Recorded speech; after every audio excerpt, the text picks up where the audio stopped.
like we're getting very close to the shutdown. We'll never agree to give any substantial money or any money to really prisoners, illegals that come into our country. And I think the Democrats understand that. And it looks like we're getting close to the shutdown ending. মার্কিন ডলারের ভবিষ্যৎ অন্ধকার বলে ভবিষ্যৎবাণী করেছেন সালেন্ট। মনে করুন আপনি চাকরি করছেন আর মাইনে পাচ্ছেন না, অথবা সরকার বলছে কাজ করো, মাইনে পরে পাবে। সেটা কবে পাবে তার কোনো ঠিক নেই। কি করতেন আপনি? সংসারটাই বা আপনার চলতো কি করে? আমেরিকাতে সেই রকমই সিচুয়েশন, কোনোভাবেই ঠেকানো যাচ্ছে না। মার্কিন নাগরিকেরা বিক্ষোভ দেখাচ্ছে, গো ব্যাক কিং বলছে। কিন্তু কেন?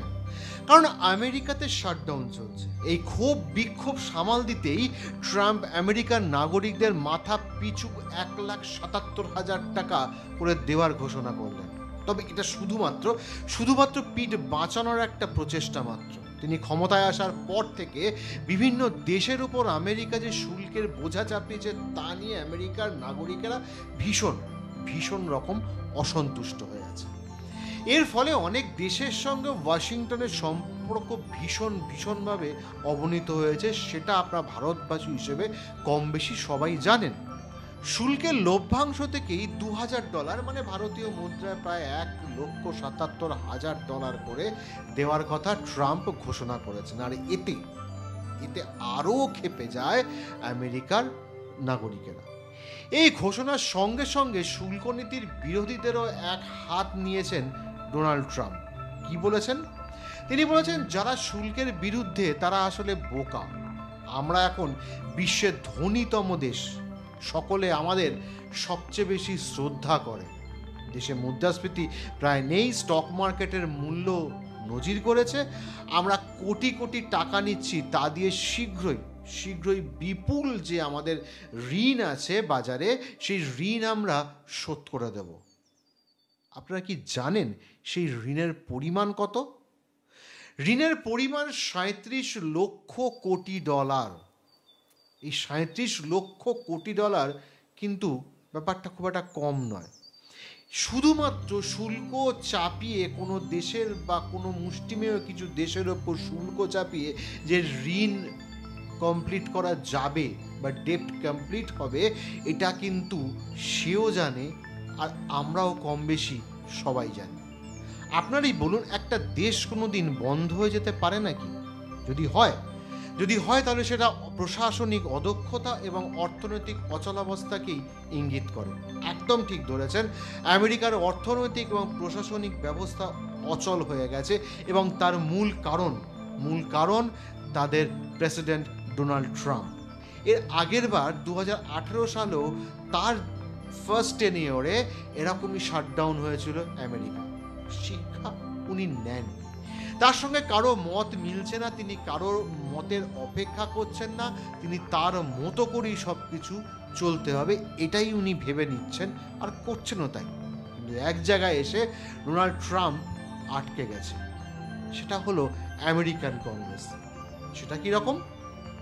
অর্থনৈতিক অচলাবস্থাই বা কতটা মারাত্মক হয়ে আছে আমেরিকায়। তবে একটা রফা সূত্র মিলেছে, তবে সেটাও কিন্তু সাময়িক। এই সব কিছু নিয়ে, এই রফা সূত্রই বা কী মিলেছে, এই সমস্ত কিছু নিয়ে আমরা আলোচনা করব। আর তার সঙ্গে বলবো বেশ কিছু অর্থনীতিবিদের কথা। তারা কিন্তু আমেরিকার অর্থনৈতিক সম্পর্কে খুব একটা ভালো কথা শোনাননি। আমরা শুনবো তাদের কথা। নমস্কার, আমি দিব্যেন্দু, ইন্টারজিও চ্যানেলে আপনাদের স্বাগত। 1 অক্টোবর থেকে আমেরিকায় অর্থবর্ষ শুরু হয়, চলে 30 সেপ্টেম্বর পর্যন্ত। সেই হিসাবে 30 সেপ্টেম্বর ছিল চলতি অর্থবর্ষের শেষ দিন। মার্কিন সরকারের জন্য বরাদ্দ তহবিলের মেয়াদ ওই দিনই শেষ হয়ে যাওয়ার কথা।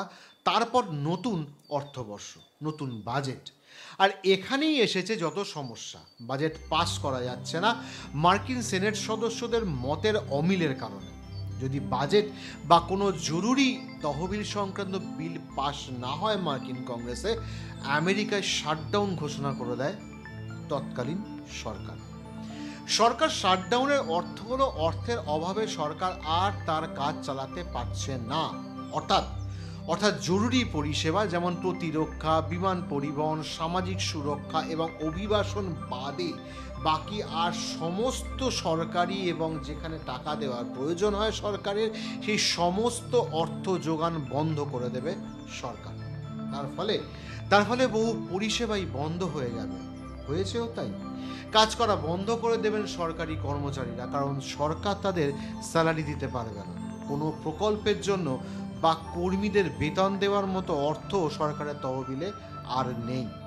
এর ফলে বিমান যাত্রা থেকে শুরু করে বিনিয়োগ, গবেষণা বহু ক্ষেত্রে এর কোপ পড়বে। আমেরিকার সেনাবাহিনী, সীমান্ত রক্ষা এবং এয়ার ট্রাফিক নিয়ন্ত্রণকারীদের কাজ করে যেতে হবে। অভিবাসন, পরিবহন, নিরাপত্তা, সিক্রেট সার্ভিস, নাগরিকত্ব ও অভিবাসন পরিষেবার কাজ চালু থাকবে শাটডাউনে। আমেরিকার প্রতিরক্ষা দপ্তরে কিছু বাছাই করার দিক খোলা রাখা হবে। তার মধ্যে দক্ষিণ সীমান্ত, পশ্চিম এশিয়া এবং গোল্ডেন ডোম ক্ষেপণাস্ত্র প্রতিরক্ষা ব্যবস্থা অগ্রাধিকার পাবে বলে দপ্তর থেকে জানিয়ে দেওয়া হয়েছে। তবে শাটডাউন শেষ না হওয়া পর্যন্ত এই সমস্ত দপ্তরে যারা চাকরি করে তারাও কেউ বেতন পাবে না। বলে বুঝতেই পারছেন, যেখানে আমেরিকায় ম্যাক্সিমাম জায়গায় সাপ্তাহিক বেতন হয়, এই সাপ্তাহিক বেতন তো বাদ দিন, তারা মাসিক বেতনও পাবে না। এছাড়াও বহু দপ্তর কর্মীদের সাময়িকভাবে বসিয়ে দিতে বাধ্য হচ্ছে। ছোটোখাটো ব্যবসার জন্য ঋণ দেওয়া বন্ধ করে দেবে সমস্ত সংস্থাগুলি। ফলে আমেরিকার সাধারণ মানুষ চূড়ান্ত সংকটের মধ্যে পড়তে চলেছেন। তবে শ্রম বিভাগ জানিয়েছে, যতক্ষণ পর্যন্ত তহবিল রয়েছে ততক্ষণ বেকারদের সুযোগ সুবিধাগুলো বন্ধ করা হবে না। এই পরিস্থিতি এড়াতেই হোয়াইট হাউসে ট্রাম্পের সঙ্গে প্রচুর বৈঠক করেছে ডেমোক্র্যাট নেতারা। ট্রাম্পের সঙ্গে বৈঠকে বসেছেন ডেমোক্র্যাট নেতা চাক সুমার এবং হাকিম জেফ্রিস। সুমার এবং জেফ্রিস দুজনেই জানান তারা শাটডাউন এড়ানোর চেষ্টা চালাচ্ছেন এবং চালাবেন। তাদের কথায়, আমরা তো প্রথম থেকেই বলে এসেছি আলোচনার জন্য যখন যেখানে ডাকবেন ট্রাম্প, আমরা সেখানেই চলে যাব। তো ডাকলে তবে তো যাব। ট্রাম্প তো কাউকে ডাকার প্রয়োজনই বোধ করেন না, উনি একাই 100 ভাবেন। অচলাবস্থা কাটাতে নতুন প্রস্তাবটির মধ্যস্থতা করেছেন নিউ হ্যাম্পশায়ারের দুজন ডেমোক্র্যাট সেনেটর ম্যাগি হাসান এবং জিন শাহিন। এছাড়া মধ্যস্থতাকারীদের মধ্যে রয়েছেন এক নির্দল সেনেটর। ডেমোক্র্যাটদের কেউ এই প্রস্তাবের বিরোধিতাও করেছেন প্রকাশ্যে। ফলে শাটডাউন নিয়ে এখনও কিন্তু অনিশ্চয়তা রয়েছে। এটা ভাববেন না যে হ্যাঁ, প্রস্তাব যখন এসছে তখন মার্কিন কংগ্রেসে ডেমোক্র্যাটরা ভোট দেবে, তার ফলে পাস হয়ে যাবে। এখনো পুরো শর্ট আউট হয়নি। কিন্তু প্রস্তাবটা কি? প্রস্তাবটা হচ্ছে স্বল্প মেয়াদী তহবিল একত্রিত করার জন্য একটা বিল আনা হবে। এতে 2026 সালের জানুয়ারি মাস পর্যন্ত মার্কিন সরকার খরচ চালাতে পারবে সেই টাকায়। এবং এই ক্ষেত্রে রিপাবলিকানদের পাশাপাশি ডেমোক্র্যাটরাও এই প্রস্তাবকে সমর্থন করতে পারেন, শুধুমাত্র 2 মাসের জন্য এই প্রবলেম থেকে মুক্ত হতে। কিন্তু প্রশ্ন, রিপাবলিকানদের কি প্রয়োজন ডেমোক্র্যাট নেতাদের? তাহলে আসুন আমরা দেখে নিই প্রয়োজনটা কি। মার্কিন সেনেটে মোট সদস্য সংখ্যা 100। সরকারি তহবিল থেকে বিল পাশ করাতে গেলে অন্তত 60% মানে 60টি ভোটের প্রয়োজন হয়। সেনেটে রিপাবলিকানদের সংখ্যা 53, ফলে রিপাবলিকানদের দরকার আরও 7টা ভোট। আর এখানেই আটকে গেছেন ডোনাল্ড ট্রাম্প। এই 7টি ভোট দেওয়ার বিনিময়ে তারা কিছু দাবি জানিয়েছেন। কি দাবি? ডেমোক্র্যাটদের দাবি স্বাস্থ্য খাতে সাধারণ মানুষ, বিশেষত যারা নিম্ন আয়ের নাগরিকদের আরও সুরাহা দেওয়া হোক, ভর্তুকির পুনর্নবীকরণ করা হোক। কিন্তু ট্রাম্প সরকার এতে রাজি নয়। গত সেপ্টেম্বর পর্যন্ত যে সুবিধাগুলি সাধারণ মানুষ পেত সেইগুলিও ট্রাম্প সরকার উঠিয়ে নিতে চাইছে। তাতে সাধারণ মানুষের ওপর বার্ডেন আরও বেড়ে যাচ্ছে, যেটা ডেমোক্র্যাটরা কোনো মতেই আর চাইছেন। সরকারি তহবিল নিয়ে সেনেট সদস্যদের মধ্যে হোয়াইট হাউসে একাধিক বৈঠক হয়েছে, কিন্তু মার্কিন সরকার যে অচলাবস্থার দিকে এগোতে চলছে তা কিন্তু বেশ কিছুটা আগেই তৈরি হয়ে গেছে। ডেমোক্র্যাট সেনেটর চাক সুমার জানিয়েছিলেন, দুপক্ষের মধ্যে এখনো প্রচুর মতনৈক্য আছে। ফলে এটা ভাববে না রফাসূত্র বেরিয়েছে বলেই সব সমস্যার সমাধান হয়ে গেছে। তহবিল সংক্রান্ত আলোচনায় অগ্রগতি না হয় আবার ডেমোক্র্যাটদেরই দোষারোপ করেছেন ডোনাল্ড ট্রাম্প। কি বলেছেন? তিনি ইতিমধ্যে গণছাঁটাইয়ের হুমকি দিয়ে রেখেছেন, বলেছেন শাটডাউনের অনেক ভালো দিকও আছে, আমরা যেগুলো চাই না, যেমন অনেক জিনিস ফেলে দিতে পারি, সে অনেককে ছাঁটাইও করা হবে। তারা প্রত্যেকে হবেন ডেমোক্র্যাট। একটা দেশের প্রেসিডেন্টের মানসিকতা ভাবুন, যেখানে সরকারের উচিত সবার দিকে সমানভাবে তাকানো, কোনো রকম পার্সিয়ালিটি করা উচিত নয়। কিন্তু তিনি তো ডোনাল্ড ট্রাম্প, তিনি যা খুশি করতে পারেন, যা খুশি বলতেও পারেন। তবে ট্রাম্প যে অতীত থেকে শিক্ষা নেননি এটা একদম শিওর। 2018 সালেও প্রথম দফায় মার্কিন প্রশাসন 35 দিনের জন্য অচল হয়ে পড়েছিল। এখনো পর্যন্ত মার্কিন ইতিহাসে সেটাই ছিল সবচেয়ে বড় শাটডাউন। আর এবারের শাটডাউন তো 40 দিন পেরিয়ে 45 দিনের দিকে যাচ্ছে। ফলে আমেরিকায় যত প্রবলেম দেখা যাচ্ছে এই লোকটার হাত ধরি, মানে এই লোকটার সময়তে। শুধু কি শাটডাউন? শুধু শাটডাউন নয়, আমেরিকার অর্থনৈতিক পরিস্থিতিও খুব খারাপ। ডোনাল্ড ট্রাম্প যতই বলুক মুদ্রাস্ফীতি বাড়ছে না, মুদ্রাস্ফীতি নেই, আসলে গল্পটা মোটেই সেরকম নয়। যেসব দেশ থেকে যে পণ্য নিত তাদের ওপর 50% শুল্ক আরোপ করার সঙ্গে সঙ্গে জিনিসপত্রের দামও কিন্তু 50% ইনক্রিজ হচ্ছে। ফলে এটা ভাববেন না যে মুদ্রাস্ফীতি হচ্ছে না, মানে জিনিসপত্রের দাম বাড়ছে না। জিনিসপত্রের দাম কিন্তু মার্কিন প্রেসিডেন্টের সিদ্ধান্তের জন্যই বেড়ে যাচ্ছে। প্রেসিডেন্ট ট্রাম্প প্রায়শই আমেরিকানদের আশ্বস্ত করেন যে তার নেতৃত্বে মার্কিন অর্থনীতি এখনো পর্যন্ত সবচেয়ে শক্তিশালী হয়েছে। কিন্তু বিখ্যাত রেটিং সংস্থা মুডিজের প্রধান অর্থনীতিবিদ মার্ক জান্ডি তার দাবি নিয়ে প্রশ্ন তুলে ট্রাম্পকে অনেকটা বাস্তবের মুখ দেখিয়ে দিয়েছেন। কি দেখিয়েছেন? মার্ক জান্ডি সেই অর্থনীতিবিদ যিনি 2008 সালে আর্থিক সংকটের সঠিক ভবিষ্যৎবাণী করেছিলেন।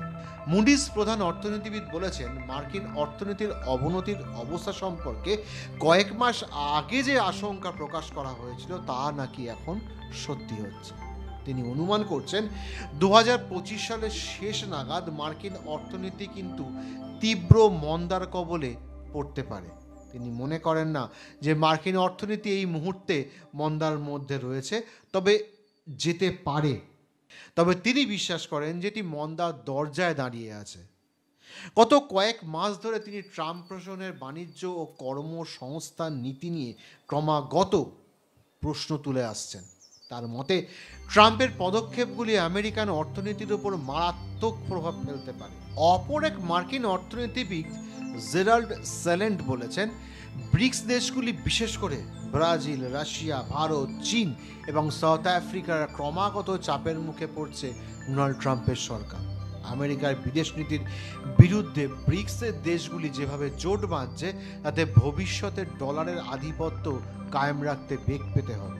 মার্কিন ডলারের ভবিষ্যৎ অন্ধকার বলে ভবিষ্যৎবাণী করেছেন স্যালেন্ট। মার্কিন মুদ্রার পতনকে ডলারের মৃত্যু বলে উল্লেখ করে তিনি বলেন, যা ঘটছে তা আমেরিকার অর্থনীতির পতন।